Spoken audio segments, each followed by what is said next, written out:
So we know from our research that one of the most powerful predictors of quality, safety, productivity, diversity, you name the result area in organizations, is people's capacity to hold crucial conversations. But what predicts your capacity to hold those crucial conversations in an effective way?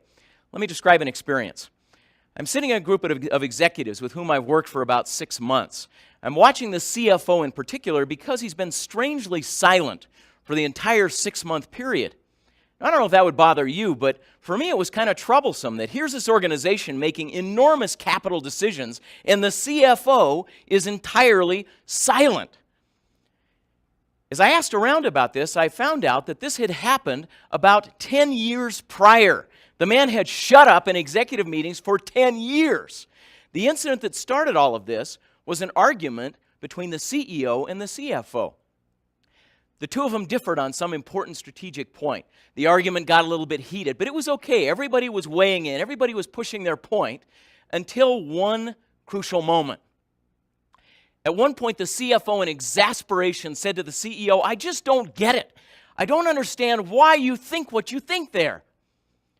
To which the CEO said, "The reason I think this is because unlike you, I've been working in this industry for the past 15 years. That was the moment when the CFO shut up for 10 years. Here's what we know about crucial conversations. What we know is that one of the greatest barriers to your capacity to talk about emotionally and politically risky issues is the degree to which you start to move to silence or violence and feel good about it. So often during crucial conversations, what happens is we shut down like the CFO, or we start to move to what we call violence. We start to press our point, start to compel, convince, control. I took my son on a wonderful trip a few years back. I had a speech I was doing in Pebble Beach. So I asked him, he was kind of interested in golf, if he wanted to come along. He says, "Oh, Dad, that would be wonderful." We had a wonderful golf vacation, and since the client was picking up the tab, I thought, I got a little loose change in my pocket. He's looking around in the Golf Pro shop, and I watch him looking longingly at these windbreakers with the little cypress tree on them. And so I walked over to him, and I said, "So, Samuel, would you like one of those windbreakers?" And he looks up at me with big doe eyes and says, "Oh, Dad," he said, "could I possibly have one of these?" I said, yeah, let's go try one on. He finds one that fits. We go up to the cash register. I hand him my American Express card. It costs something like $9 million, and you should always check the price first. But I thought, it's once in a lifetime. And so we finished the day. The next morning, we get up early, drive to the airport. We got up too early for breakfast. So when we get to the airport, he goes to one of these fast food places, and he gets this box full of French toast sticks and a big, giant tub of maple syrup. He's wearing his windbreaker. We board the plane. He puts down his little tray. He sticks the French toast sticks on there. He grabs a hold of the foil top to this maple syrup tub, and he pulls, and he pulls, and he pulls, wearing his $9 million windbreaker. He's pulling, and finally, the thing yanks. Whew! All of this maple syrup sprays up into the air and drops down on top of his windbreaker. Well, I'm sitting here in the seat next to him, and I looked over, and I'm waiting for some reaction, some acknowledgement of the horror and devastation that's just taken place. There's none. He grabs a French toast stick, jams it down into the maple thing, starts sloshing it into his mouth, drooling down the front of his windbreaker. I'm sitting here thinking to myself, "You ungrateful brat!" And I'm about to say something. So here's the moment.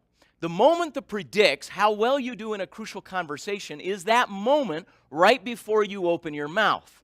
Our tendency during those moments, because of the emotional content of the crucial conversation, is to be tempted to move towards some form of silence like the CFO or the direction that I'm heading right now. Why? Well, here's what we've learned. Through 10,000 hours of observation of people who are magnificently gifted during those moments, here's what we know. What we know is that the way you are about to act during your crucial conversation is going to be largely and profoundly affected by how you feel right now. No big surprise there. That's not rocket science. But here's the big insight. The huge concept, which if you can absorb it, if you can embrace this, if you can deeply understand and learn to master this concept, will give you enormous influence during your crucial conversations. The insight is this: how you feel during a crucial conversation is not a direct function of what you just saw, heard, or experienced. Notice the model. What I see and hear does not create an emotion. Me seeing my son jamming French toast sticks into the middle of this giant tub and drooling it over a $9 million windbreaker does not create anger. It doesn't.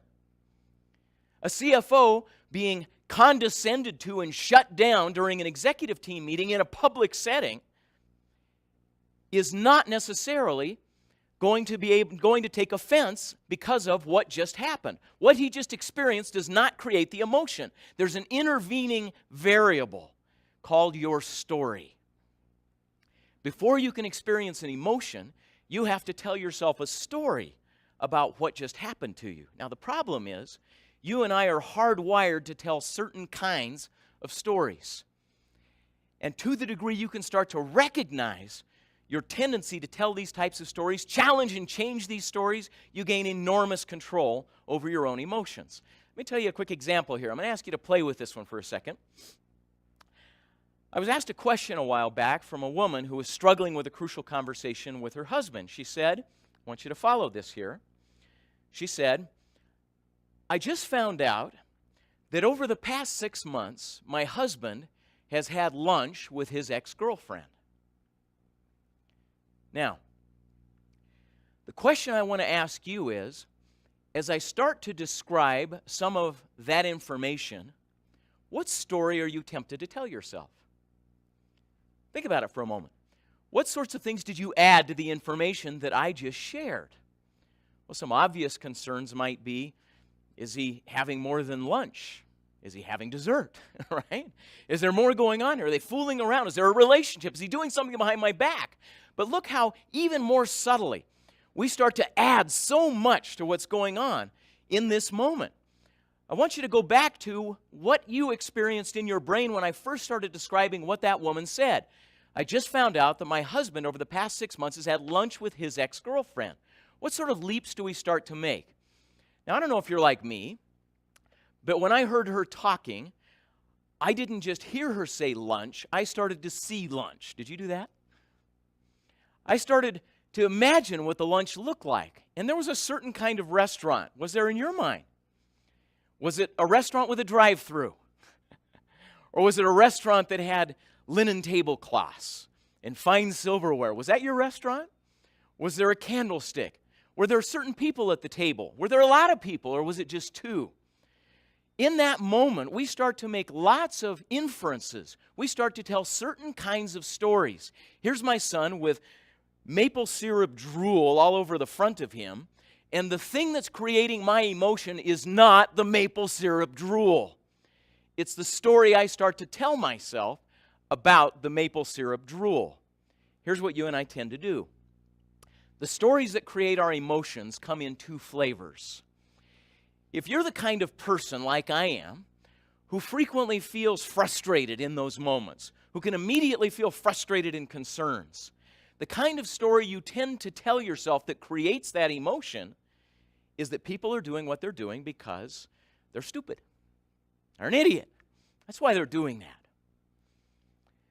But if you tend frequently to feel deeply offended, hurt, or even angry, there's a different story you're likely telling yourself. The story you're telling yourself is that they're doing what they're doing because they're evil. Not just stupid, but evil. They have malicious intent. They don't care about worthy purposes. They don't care about my concerns. They have their own selfish motives. The problem is they're evil, rotten motives. That story is what creates that escalated emotion and therefore moves you to either silence or violence. If you can learn to intervene and affect that story, it changes everything. Here are the three types of stories you're going to have to learn to watch out for. And the problem is you and I are masters at telling these. So go back with me to the airplane. My son's sitting here next to me. I'm feeling outraged, offended, indignant. Why? Because the story I'm telling myself is a victim story to begin with. Look at what he's doing after all I've done for him. I spent all this money. I go to all this trouble. I make this wonderful experience. And he doesn't care a whit about any of it. Look at the poor victim that I've made myself out to be. You tell yourself that kind of story, and it subtly justifies your moving to silence or violence. Now I can move to violence with my son. I can call him names. I can punish him. And I don't have to feel guilty about it because after all, I'm an innocent victim. But the victim story isn't enough. You need more to help yourself feel good about silence or violence because for the most part, you and I believe we shouldn't do those things. We shouldn't withdraw. We should speak up. We shouldn't sort of move to violence and control and compel. But we do anyway. So we need a second kind of story to help us out. We need a villain story.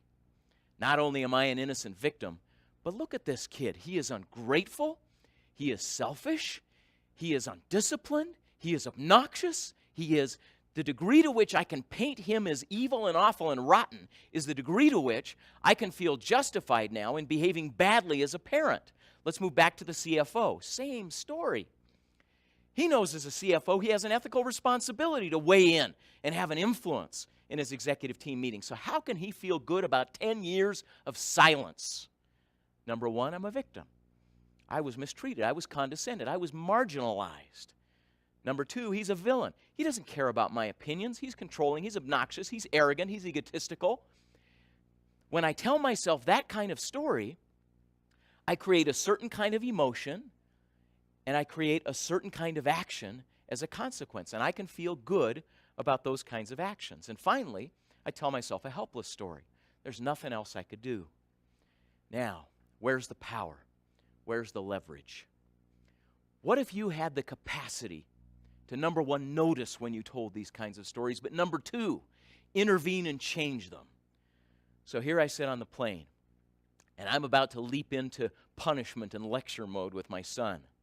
And I bit my lip because I just taught a class on crucial conversations. And I paused for a moment. And I stopped and I asked myself, what story am I telling myself that's making me so mad? Now, it didn't take long to articulate that he's an ungrateful, obnoxious, bratty kid.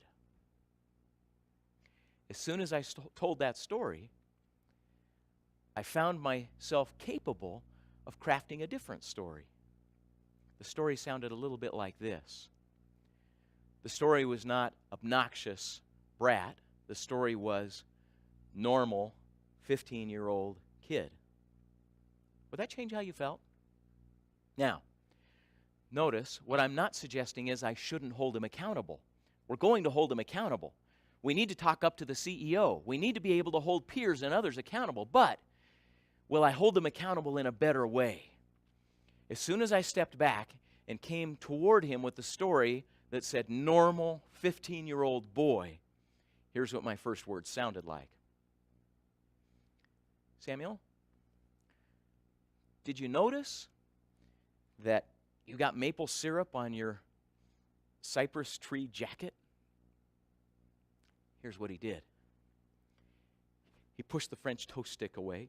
He looked down at his jacket, and he went, "Oh, no!" Started bawling uncontrollably, sitting there on the plane. And then he turns to me and says, "Dad, will it come out?" And I said, "Hey, to the flight attendant, will you please, do you have any club soda? Can we?"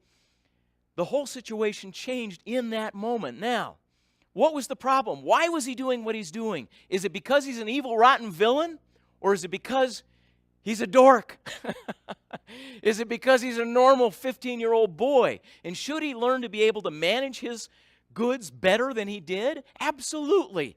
But did he need guilt and punishment? No. What he needs is ability, not motivation.